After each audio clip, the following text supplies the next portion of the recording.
Bismillahirrahmanirrahim. Assalamualaikum warahmatullahi wabarakatuh.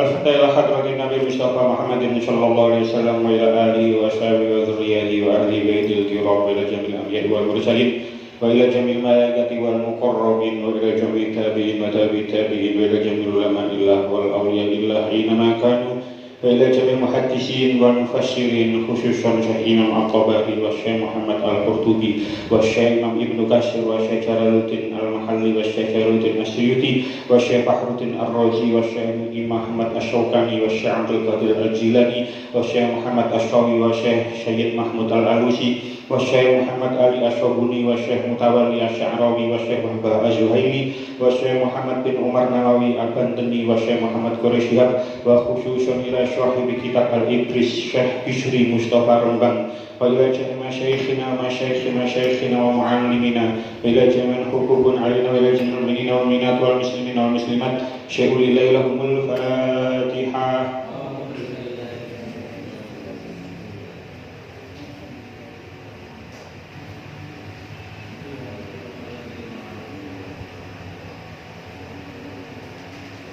Allahumma barik lana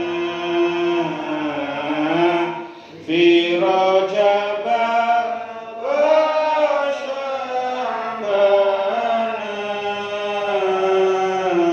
wa Ramadan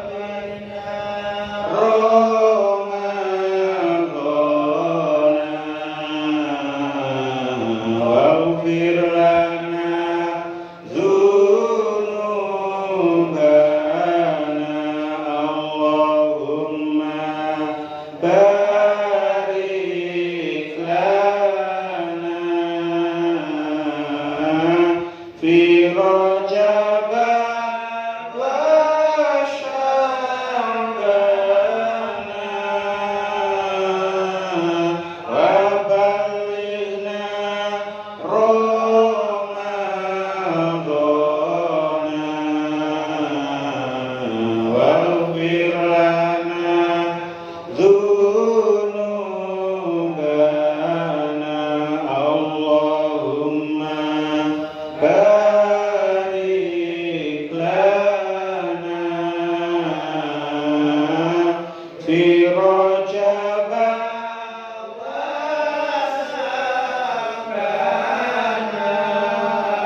Bismillahirrahmanirrahim.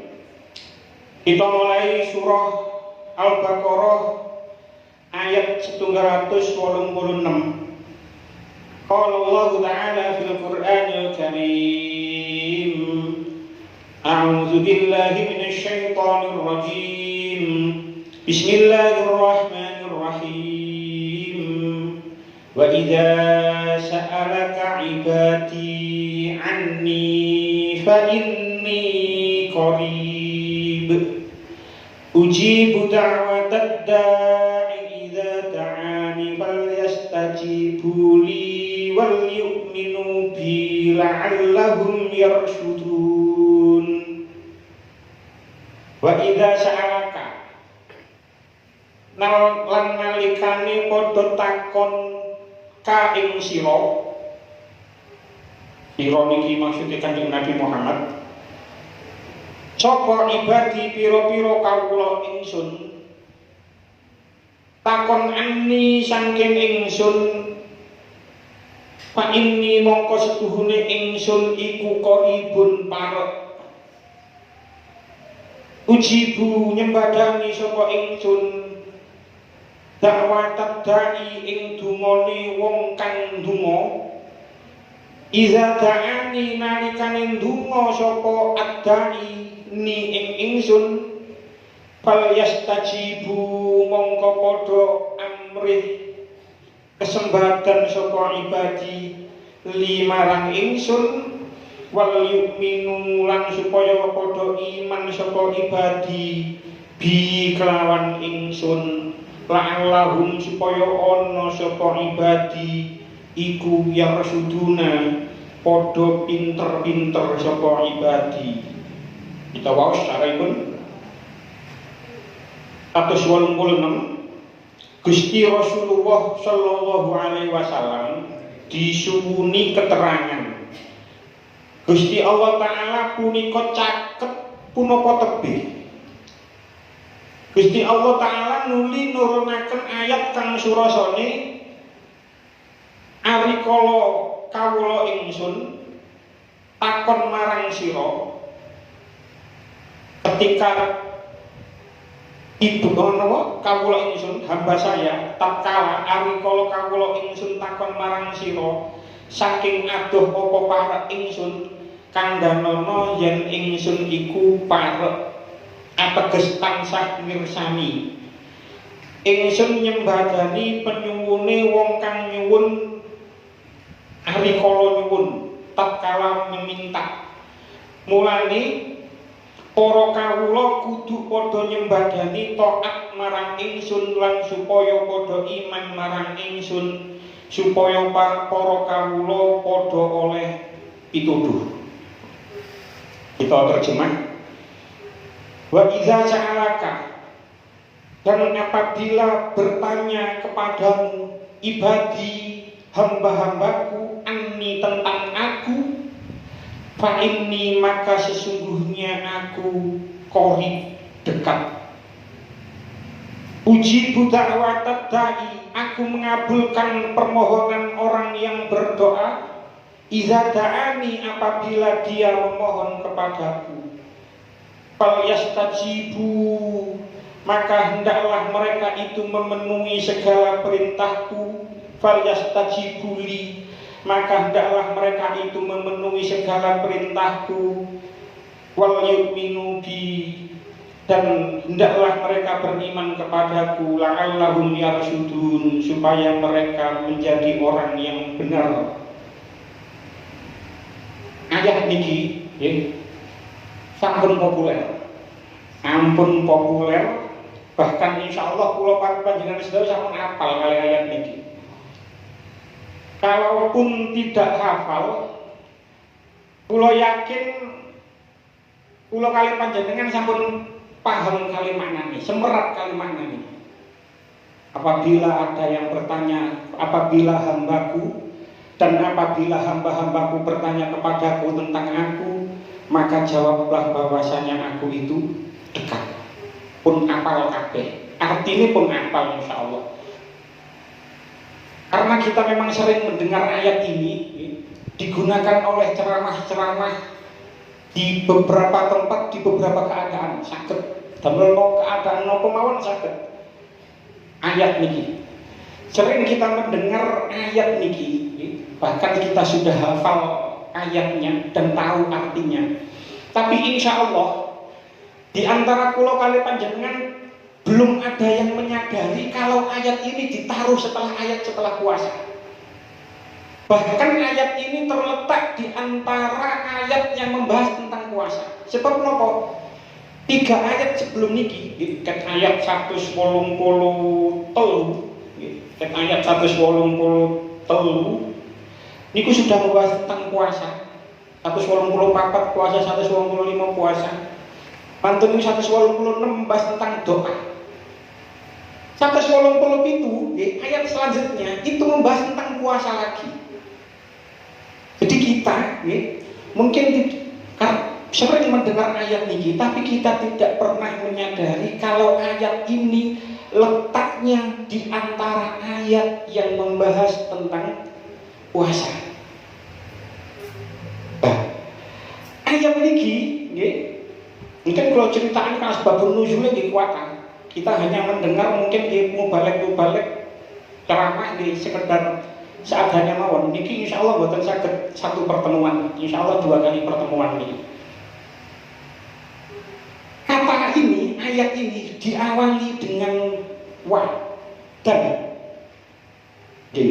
wa idza sa'alaka ibadi. Wonten wauni bermakna dan. sesuatu apapun itu niku mboten saged ujug-ujug dimulai dengan dan. Mboten mungkin. Ujug-ujug langsung dan nopo mboten, tidak mungkin. Pasti ada hubungan dengan sesuatu yang sebelumnya. Kecuali lagu Sheila on Seven ujug-ujug dan itu lagu. Tapi lek mboten lagu, kok ujug-ujug ono wong ngomong dan niku mboten masuk akal. Pasti ada kata-kata sebelum dan itu yang ada hubungannya dengan kata-kata setelah dan. Kalau contoh nasi, misalnya mawon, ini ibu kota negara mau pindah di Kalimantan Timur. Ujug-ujug enten mau ngomong dan rencananya ibu kota negara pindah di Kalimantan Timur. Kan ki boten saged. Coro kalimat ngoten kan kok ujug-ujug dan harusnya kan ada kata-kata sebelum itu, mungkin membahas tentang Jakarta yang selalu banjir, Jakarta yang selalu macet, sudah tidak layak lagi menjadi sebuah ibu kota, dan rencananya karena Jakarta seperti itu maka ibu kota akan dipindah di Kalimantan Timur. Niku pasti. Jadi tidak mungkin sesuatu kalimat yang berawalan dengan dan tapi tidak ada berdiri sendiri. Betul itu hubungannya kali ayat, kali kata-kata sebelumnya. Lah, teng ayat niki ngoten. Teng ayat niki dimulai dengan dan, berarti ada hubungannya dengan ayat sebelumnya yang membahas tentang puasa. Tafsir Al-Baidawi dikatakan karena di ayat sebelumnya itu membahas tentang puasa, di ayat sebelumnya itu membahas tentang puasa, terus dikaitkan menyempurnakan bilangan puasa, walitukmilul iddata, dikaitkan menyempurnakan puasa kemarin bisa 29 hari, bisa 30 hari. Lek wis sempurna posoe walitukabbiru waha ala ma hadakum wa la'allakum tashkurun. Lek wis tutup posoe dikongkon maca takbir supaya oleh hidayah, supaya iso dadi wong sing syukur. Lah, hubungannya napa? Ketika kita menjalankan ibadah puasa niku man, di ayat sebelumnya membahas tentang puasa. Ketika kita menjalankan ibadah berupa puasa, maka kita hendaknya berdoa. Tidak hanya ketika puasa mawon, ketika setelah selesai puasa, kita itu juga hendaknya berdoa. Dan itu tidak hanya puasa mawon, teng ibadah-ibadah liya, contoh sholat. Ketika kita tengah-tengah sholat, lek sholat dewi, pokok ojo jamaah, gak jadi imam. Niku ketika sujud dikengken ngakeh-ngakehno, ndonga. Lek jadi imam ya ojo sakno makmumin iki. Jadi lek sholat dewi, ketika sujud itu disunahkan, diperintahkan, perintah kategori sunnah untuk memperbanyak doa. Kape salam ketika tahiyat akhir niku dikengken ngakeh-ngakehno ndonga. Jadi setiap ibadah, ketika kita menjalankan ibadah atau selesai ibadah, maka kita diperintahkan untuk memanjatkan doa. Semono teng poso niki. Ketika kita puasa, ketika kita selesai puasa, kita niku disunahkan, diperintahkan untuk berdoa. Sebab menapa? Teng tafsir Ibnu Katsir niki tafsir kula beto, wonten riwayat saking kitab Musnad nggih, saking Abdullah bin Amr, qala sami'tu Rasulullah sallallahu alaihi wasallam yaqulu lis-shaimi inda iftarihi da'watun mustajabatun. Sayyidina Abdullah bin Umar itu pernah mendengar Rasulullah ngendika, bagi orang yang berpuasa itu ketika berbuka itu terdapat doa yang mustajabah. Karena itu teng mriki dikatakan fakana Abdullah bin Umar bin Amr, bahkan Abdullah bin Amr idza aftara da'a ahlahu wa waladahu wa da'a. Sahabat Abdullah bin Umar itu ketika berbuka puasa, dia itu memanggil istrinya, memanggil anaknya, gampangan ini buka bareng-bareng. Sak marine buka terus ndonga. Ini kalau terangkan tadi dawuh. Sahabat Abdullah bin Amr ini sahabat sing pinter sing niku, sing temen. Tapi doa yang dipanjatkan ketika selesai berbuka niku njaluki boten njaluk dunya. Njaluke niku ngeten, Allahumma inni as'aluka bi rahmatika allati wasi'at kulla syai'in an taghfirli. Donga niku njaluk supaya diampuni dosa-dosane. Padahal seorang sahabat. Teng hadis yang lain, teng kitab Musnad Imam Ahmad, teng Sunan Tirmizi nggih wonten, teng mriki dikatakan Kanjeng Nabi saking riwayat saking Abu Hurairah, qala Rasulullah sallallahu alaihi wasallam, salah satu la turaddu da'watuhum al-imamu al-adil. Ada 3 doa orang yang tidak akan doa itu ditolak oleh Allah. Siji doane sinten? Al-imamu al-adil. Siji doanya imam yang adil itu tidak akan ditolak oleh Allah. Wasyaimu hatta yuftiru. Orang yang berpuasa hingga dia berbuka. Wa da'watul mazlumi, dan doa orang yang teraniaya, doa orang yang dizalimi.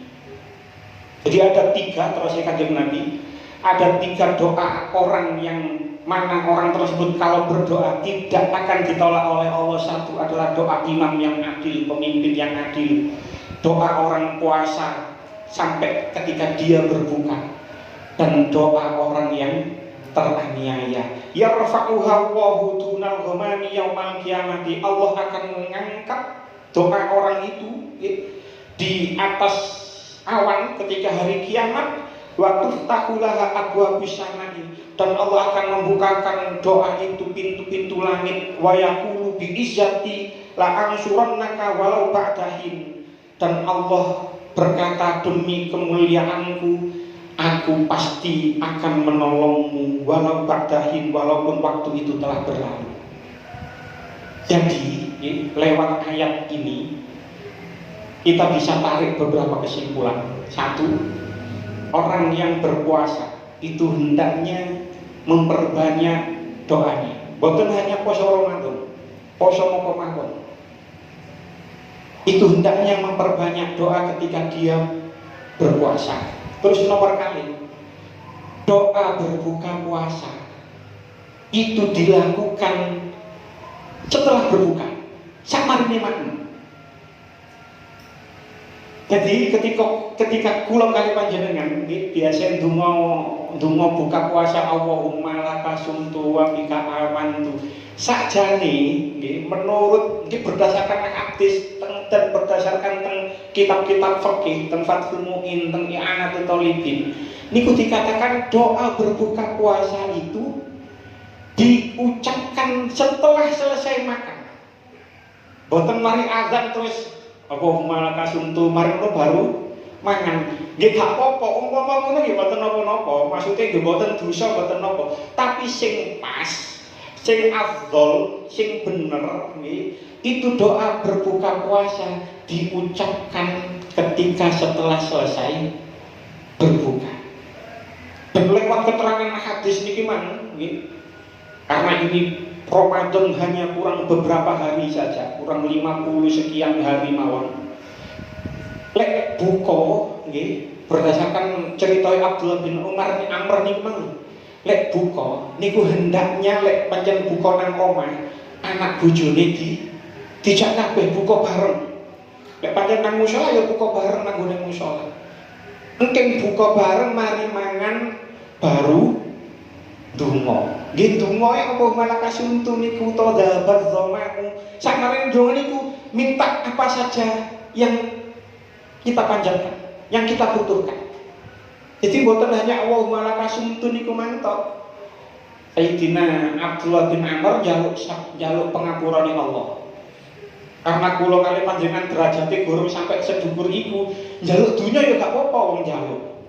Ya Allah, kula kepingin riyo bae. Poso pengin pun gak ada mobil kan, mboten napa-napa mung sekedar njaluk. Jadi ketika setelah selesai berbuka, niki ilmu kita praktekkan atau tidak. Jadi mari buka, meni lek Ramadan buka mbek anak bojo. Mantun iku nduk mari lek wis pun mantun maem baru ndonga Allahumma laka sumtu lek bareng-bareng ya ojo laka sumtu laka sumna wa bika amanna wa ala rizqika aftarna. Terus baru meminta apa yang dibutuhkan, apa yang dimintakan, apa yang dibutuhkan. Jadi doa buka puasa itu dipanjatkan, itu diucapkan setelah kita berbuka. Boten saderenge buka. Pun lanjutannya ayat.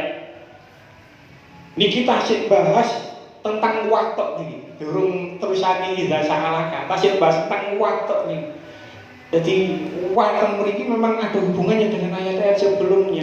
Jadi kita pas wayahe poso, pas wayahe mari poso, tegese pas wayahe buka, niku kita diperintahkan untuk berdoa. Pun lanjutannya ayat. Wa idza sa'alaka niku tasik bahas idza sa'alaka ibadi anni fa inni qarib. Wa idza sa'alaka ibadi anni fa inni qarib. Kula badhe cerita tentang asbabun nuzul ayat niki. Jadi asbabun nuzul ayat niki wonten sekawan. Kitab wonten sekawan panjenengan mriki. Menurut Ibnu Jabir, Ibnu Hatim, Ibnu Murdaweh dan Abu Syekh dari jalur bin Abdul Hamid dari Muawiyah niki teng kitabe dikatakan qol jaa arabiyun ilan Nabi sallallahu alaihi wasallam. Datang seorang Arab, sing dimaksud Arab itu mereka adalah orang Arab Badui. Orang Arab sing teko desa, teko kampung. Wong desa, wong kampung. Jaa arabi ilan Nabi faqala aqribun rabbuna fanunajiyahu am ba'idun fanunadiyahu. Wong Arab Badui ini tanggep marang Rasulullah. Apakah Tuhan kita itu dekat sehingga kita bisa bermunajat kepadanya, ataukah Tuhan kita itu jauh sehingga kita harus berteriak untuk menyerunya, untuk memanggilnya? Wong Arab Badui ini, wong Arab desa gak sepiro pinter, mungkin insya Allah dan keterangan. Tanggep marang Rasul, apakah Tuhan kita itu dekat sehingga kita cukup bermunajat? Munajat itu nggih ngomong pelan ngoten mawon. Ataukah Tuhan kita itu jauh sehingga kita perlu memanggilnya, menyerunya? Nah, mendapat pertanyaan seperti niki, fasakata anhu. Kanjeng Nabi niku mender. Boten jawab. Jadi mendapat pertanyaan orang Arab, orang Badui seperti ini, Kanjeng Nabi itu tidak menjawab. Boten langsung menjawab, boten. Kanjeng Nabi mendel, diam, lalu beberapa waktu kemudian turunlah ayat ini. Wa idza sa'alaka ibadi anni fa inni qarib. Jadi asal usulnya, asbabun nuzulnya seperti itu. Jadi Kanjeng Nabi ditanggapi tiang Badui, boten langsung jawab, mendel sih. Ini salah satu alasan. Ada beberapa alasan mengapa saya kula pas wayang ngaji ini tidak pernah membuka forum tanya jawab. Niku nggih, padahal di pengajian yang lain itu biasanya diadakan forum tanya jawab. Kula niku memang menghindari forum tanya jawab. Sebab apa? Lek tanya jawab, kadang-kadang seseorang yang ditanya ini mboten ngerti tapi jawabnya itu kira-kira. Menurut perkiraan saya sih ini boleh. Niku kuatah ngoten niku. Dhek dereng gak ada dalil sing kuat, dhek dereng gak ada pendapat yang yang diketahui DE karena ditakoni akhirnya jawab, kira-kira kalau menurut saya sih kira-kira gak apa-apa seperti itu. Padahal Imam Malik itu untuk masuk imam mujtahid sing sekawan itu pernah diberikan 48 pertanyaan niku sing dijawab namung 30. Padahal Imam Malik, maka niku sangat menghindari tanya jawab seperti ini. Lek ditakoni kok gak ngerti jawab, lek meneng kok dikira gak iso iki, ditakoni gak iso. Saya menghindari memang tanya jawab. Jadi saya menjelaskan sebisa mungkin apa yang saya tahu. Sampai paham alhamdulillah, boten paham alhamdulillah, wis ngono mawon. Kula jelaskan sebisa mungkin. Jadi seperti ini kan Nabi boten langsung jawab. Ketika menjawab pertanyaan ini Nabi yang mender, diam, terus kemudian beberapa waktu kemudian turunlah ayat ini.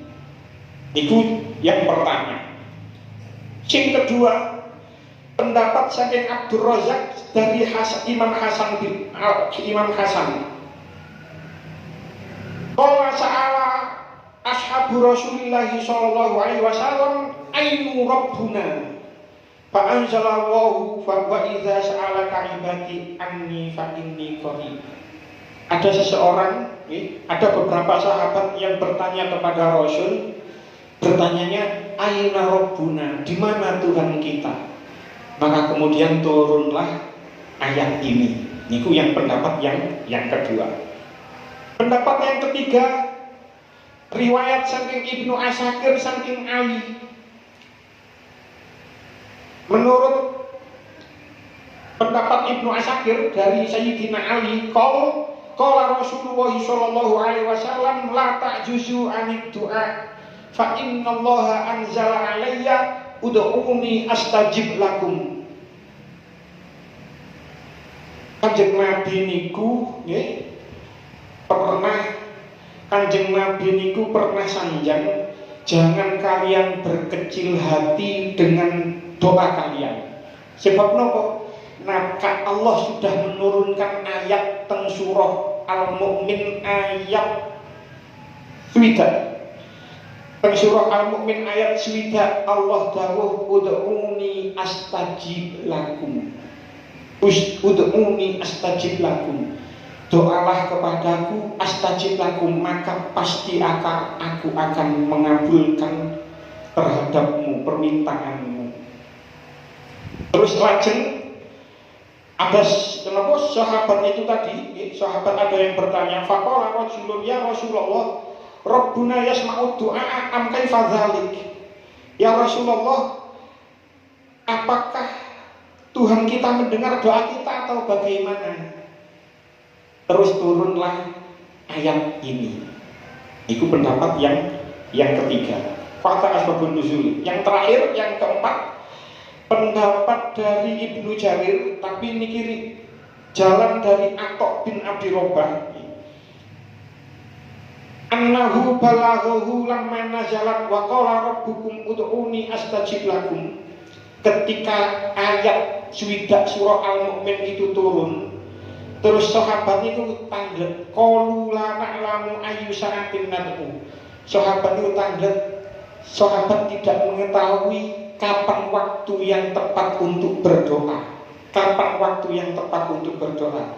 Fa nazalat wa idza sa'alaka ibadi anni fa inni qarib. Maka turunlah ayat ini. Pun niku asbabun nuzulnya, ada 4 riwayat. Kita lanjutkan ayatnya. Wa idza sa'alaka ibadi anni. Ibad itu adalah jamak dari abdul,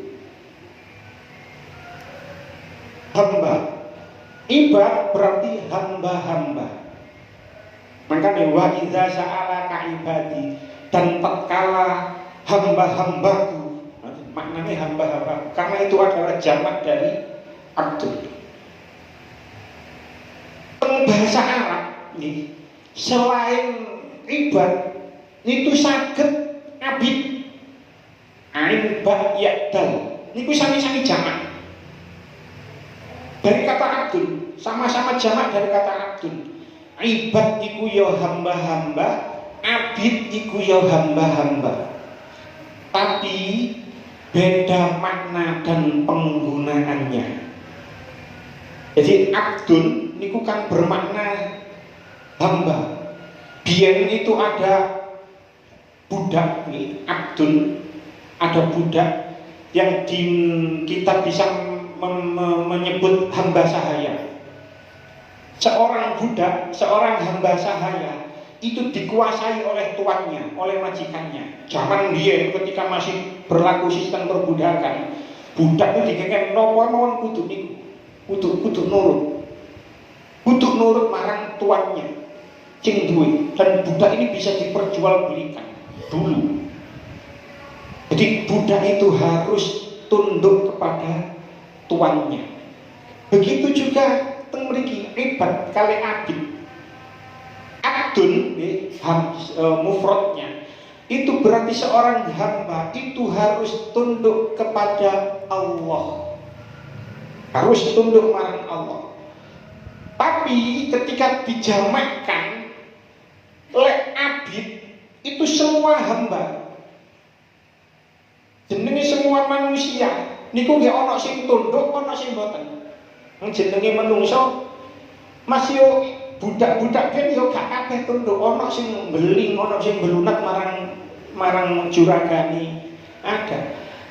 Begitu juga abid, lek abid nggih, itu semua hamba-hamba Allah, semua manusia itu termasuk abid.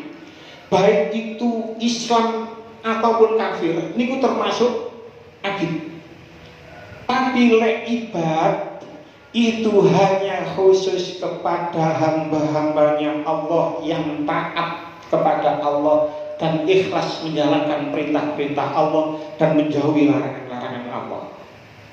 Jadi ada perbedaannya antara ibad karo abid. Maknanya sami, tapi lek abid niku semua manusia itu termasuk abid, baik sing taat maupun boten. Tapi lek ibad itu hanya manusia, hamba-hamba Allah yang taat kepada Allah. Jadi ibad itu pasti abid, abid turun karuan ibad. Makanya tenggone manakib, syair manakib ikut dikatakan ibadallah rijalallah. Ibadallah yang dipakai. Karena ibadallah ini adalah hamba-hamba Allah yang taat. Dan setan iblis niku sampun sanjang marang Allah bahwasanya iblis itu akan menggoda anak turun Adam kecuali ibadah kal mukhlasin illa ibadaka minhumul mukhlasin.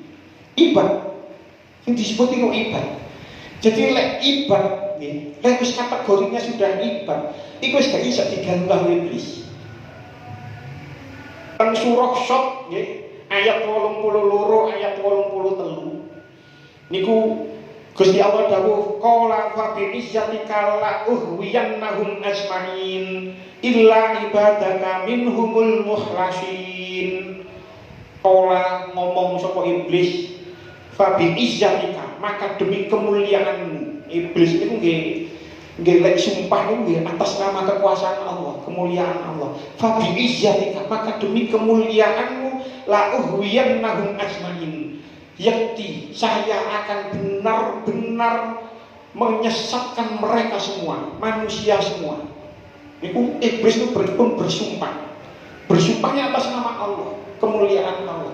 Saya pasti akan menyesatkan mereka semua illa ibadaka minhumul mukhlasin, kecuali hamba-hambamu yang ikhlas di antara mereka. Jadi hamba-hamba Allah sing wis kategorinya sudah mencapai ibad, itu iblis tidak akan bisa menyesatkan mereka.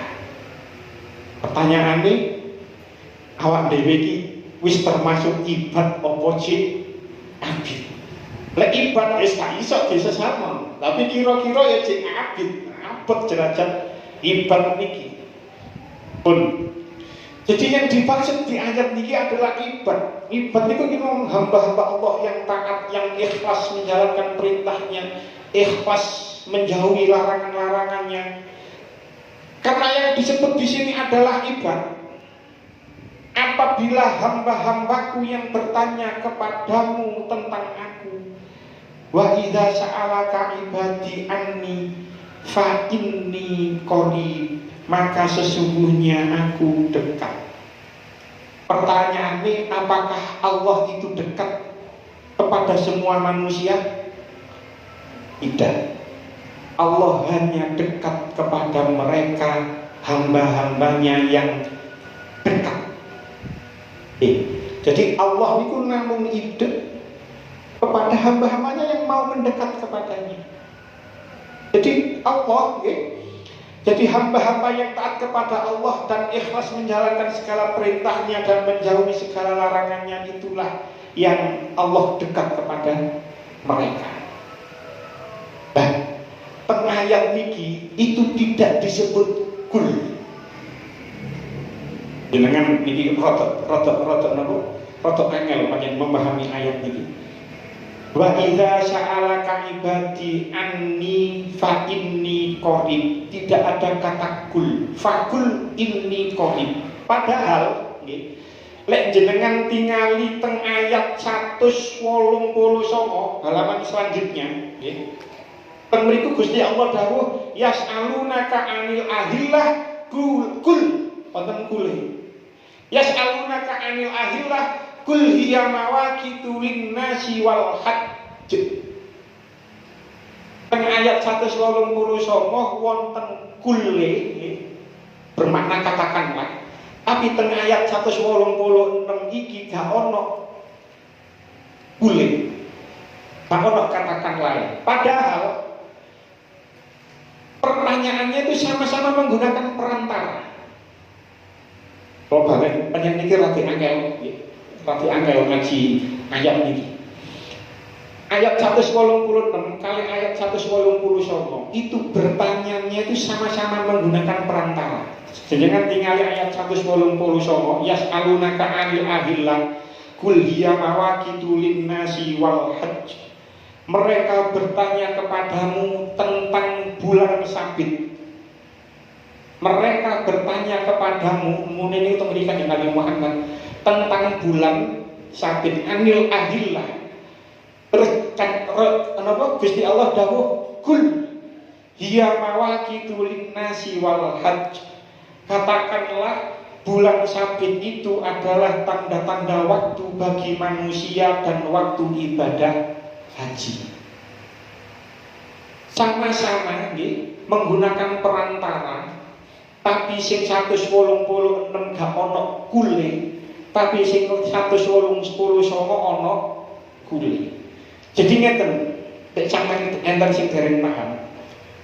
Allah itu ada seseorang bertanya kepada Allah melalui perantara Nabi Muhammad. Wa idza sa'alaka ibadi anni fa inni qarib. Ada seorang hamba yang bertanya melalui perantara, lewat perantara Nabi Muhammad, bertanya kepada Allah. Terus teng ayat 186 Allah itu mboten ate perantara lewat Nabi Muhammad, tapi Allah langsung jawab fa inni qarib. Mboten ate fakul katakan Muhammad inni qarib mboten. Tapi langsung dijawab kali Allah. Sedangkan di ayat 189 niku sami ada seseorang yang bertanya melalui perantara Nabi Muhammad, bertanya kepada Allah, yas'alunaka 'anil ahillah. Tapi Gusti Allah menjawab dengan kul. Jawabnya lewat perantara marang Nabi Muhammad mana? Ngoten lho maksudnya. Paham nggih? Jadi sing 189 bertanya melalui perantara Nabi Muhammad kepada Allah. Terus Allah juga menjawab lewat perantara Nabi Muhammad kepada mereka yang bertanya. Tapi pada ayat 186 niki, ibu Gusti Allah langsung menjawab tanpa melalui perantara Nabi Muhammad. Langsung jawab fa inni qarib. Jadi ini nopo? Ini untuk menjelaskan. Ngeten mau sampai dibahas kali ulama ahli tafsir. Kenapa kok Allah di ayat 186 tidak menggunakan kul, tapi di ayat 189 kok Allah menggunakan kul? Ini untuk menunjukkan kepada manusia kalau seseorang itu sudah mencapai derajat ibadallah, sudah mencapai derajat ibadah, maka Allah itu langsung memberitahu kepada orang itu tanpa melalui perantara. Langsung wis mboten nate perantara, derajate wis ibadah. Ini untuk menunjukkan kepada manusia, lek derajat wis ibadah, iku wis gak perantara, iku langsung Allah. Iku kalau derajatnya sudah ibadah, makanya kita memiliki wa idza sa'alaka ibadi, yang tidak pakai menggunakan ibadi. Jadi hamba-hamba Allah yang taat. Fa inni qarib, maka sesungguhnya aku itu dekat. Dekat teng ayat niki, ya, jangan dipahami dekat yang berhubungan dengan tempat. Kalau kali ini jaraknya tidak, jangan dihubungkan dengan sesuatu yang berhubungan dengan tempat, tidak. Jadi maksudnya itu dekat itu bukan tempatnya, tidak. Sebab apa? Allah tidak ada hubungannya dengan tempat. Dhisik nggih teng ayat 29 surah Al-Baqarah bonus 2 tahun kepungkur ini, tapi pernah kula ulang, pernah kula kaji ulang lagi teng bulan Agustus 6 bulan yang lalu lah. 6 bulan yang lalu pernah kula bahas lagi ayat 29 surah Al-Baqarah. Kula pada waktu itu sanjang, kula pada waktu itu matur bahwasannya menurut akidah kita Allah wujud bila makan. Allah wujud, Allah itu ada, tidak memerlukan tempat. Tenggone surah 29 nggih, waktu niku kula menjelaskan summastawa ilas samai. Kemudian Allah istawa ilas sama. Pada maksudnya menguasai langit. Ada di ayat yang lain Ar-Rahmanu 'alal arsyis tawa. Orang di luar kita, di luar akidah kita, di luar akidah Ahlussunnah wal Jamaah, niku memaknai Ar-Rahmanu 'alal arsyis tawa. Allah itu bersemayam di atas arsy. Wong kalau sudah mempunyai akidah seperti itu berarti akidah itu sudah berbeda dengan kita. Jadi lek ono sampai krungu balik, krungu penceramah nang YouTube, nang TV, kok mengatakan Allah itu duduk di atas arsy, bersemayam itu duduk di atas arsy, maka jauhi orang-orang seperti itu. Kuata saat kita YouTube koyo ngoten niku. Allah itu bertempat di arsy. Kuata tang YouTube niku ini golongan-golongan orang-orang yang di luar akidah kita itu yang mengatakan bahwasanya tempat Allah itu berada di atas arsy. Lah, paham-paham seperti itu yang harus kita hindari, karena menurut akidah kita Allah itu ada tanpa memerlukan tempat. Sebab apa? Ini mustahil Allah memerlukan tempat. Lek dibahas dawa men, biar sebelum Allah menciptakan tempat lalu Allah berada di mana? Semua kan makhluk, kabeh makhluk. Arsy makhluk. Allah arsy diciptakan. Biar sebelum arsy diciptakan terus Allah berada di mana? Itu kan sebuah pertanyaan. Maka dari itu karena akal kita yang sangat terbatas, otak kita yang sangat terbatas, kita tidak akan mampu menjangkau pertanyaan seperti itu. Jadi Allah Ar-Rahmanu 'alal arsyis tawa kudu ditakwil Allah itu menguasai arsy, bukan bertempat tinggal di arsy. Nah, tafsir Asyawi dikatakan teng mriki wa lam anna hadza su'ala al-waqi amina sahabati la yaqtadi jahlahum bit tauhid. Orang sahabat yang bertanya niku man aina Allah, terus bertanya apakah Allah, bertanya, "Aqoribun Rabbuna am ba'id?" Sahabat yang bertanya kepada Kanjeng Nabi ini dikatakan memiliki layak tadi jahlau bin tauhid. Sahabat niki memang bodoh dengan ilmu tauhid. Sebab sahabat niki itu membayangkan Allah itu sebagai sesuatu atau mempunyai tubuh sehingga dia memerlukan tempat.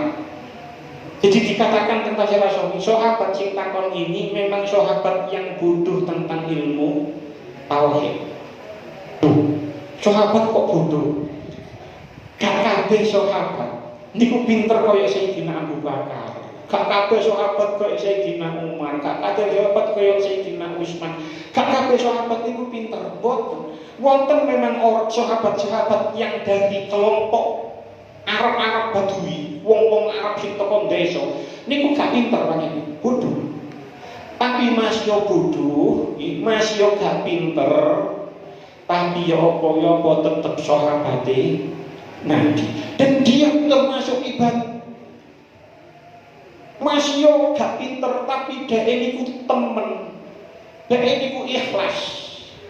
Kalau contohno nggih, mungkin di antara mbah-mbah kula, buyut-buyut kula, buyut-buyut panjenengan, nenek moyang kita, leluhur-leluhur kita, niku mungkin maca Qur'ane gak sira bener. Mungkin lisane gak fasih. Tapi temen wong-wong biyen niku nggih, muni ya Hayyu ya Qayyum niku gak iso, ya Qayyum ya Qayyum ya Qayyum ya Qayyum. Niku salah kabeh cara makharijul huruf niku salah kabeh. Muni ya Hayyu ya Qayyum dadi ya Qayyum ya Qayyum ya Qayyum ya Qayyum ya Qayyum ya Qayyum. Tapi dungane mandi. Padahal gak fasih. Ya jangan ngaten orang Arab Badui. Seperti leluhur-leluhur kita mungkin. Mungkin leluhur-leluhur kita, mbah-mbah buyut-buyut kula panjenengan gak fasih maca Quran gak sepiro iso. Wi makhraj hurufe salah kabeh, hak gak iso, kok gak iso, gak ono bedane hak karo kok, gak ono bedane sin sembarang ngalir, tapi oleh dungo mandi sebab mbah-mbah kula, mbah-mbah panjenengan sedaya niku termasuk wong sing temen, wong sing ikhlas.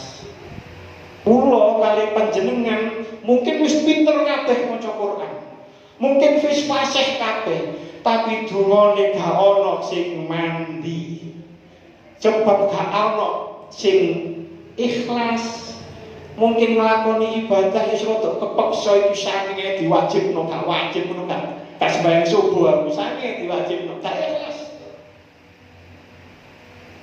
Seperti itu.